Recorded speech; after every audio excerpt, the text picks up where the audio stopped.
نحمدہ و نصلی علی رسولہ الکریم اما بعد فاعوذ باللہ من الشیطان الرجیم بسم اللہ الرحمن الرحیم۔ سامعین گرامی، ہمارے اسلام میں مشہور و معروف بات ہے کہ الاسلام کلھا آداب، اسلام سارا آداب ہی کا نام ہے، ادب کا نام اسلام ہے۔ جس میں ادب ہے، آداب ہیں، وہ اسلام میں کامل ہے، مکمل ہے۔ جس میں آداب نہ ہوں تو وہ اسلام میں ناقص اور نامکمل ہے۔ آداب خدا ہیں، آداب رسول ہیں اور آداب المسلمین ہیں۔ عرض یہ ہے کہ حضرت امام احمد بن حنبل کے بارے میں آتا ہے کہ ایک دن وہ کسی نہر کے کنارے بیٹھ کر وضو فرما رہے تھے۔ اتنے میں ایک آدمی آیا، اس نے ان کے بالائی طرف، ان کے اوپر کی طرف سے وضو کرنا شروع کیا۔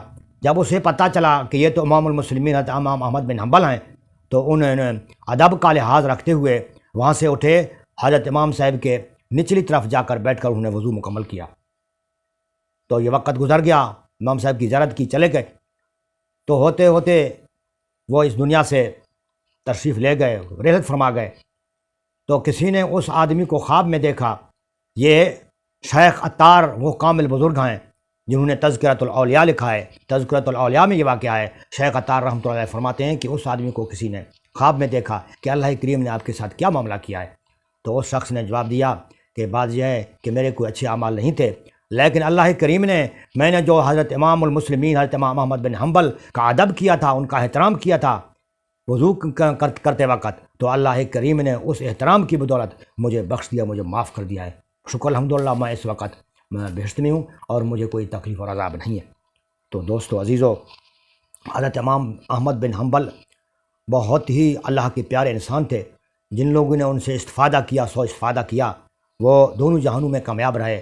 ان کے بارے میں مشہور ہے کہ ان کے گھر ایک شام ایک ان کا شاگرد آیا، تو بعد از طعام نماز وغیرہ وہ جب سونے لگے تو امام صاحب نے ایک لوٹا پانی کا بھر کر اس کے سرانے رکھ دیا۔ تو رات گزری، صبح جو آئے تو دیکھا کہ لوٹا ویسے کا ویسے بھرا ہوا ان کے سرانے پر رکھا ہوا ہے۔